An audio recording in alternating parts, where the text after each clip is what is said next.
If you receive a floor sensor fault, there are a few checks you should do.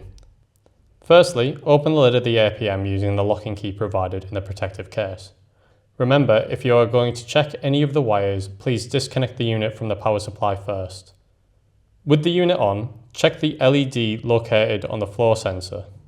This can be found here.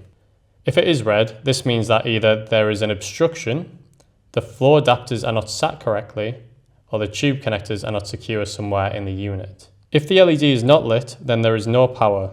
Check the power wiring found here and the terminal block on the PCB found here. If it is green and both connectors have floor faults, check the communications terminal on the floor switch.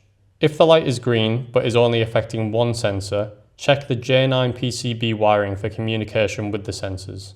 If none of these solutions work, please contact Analox.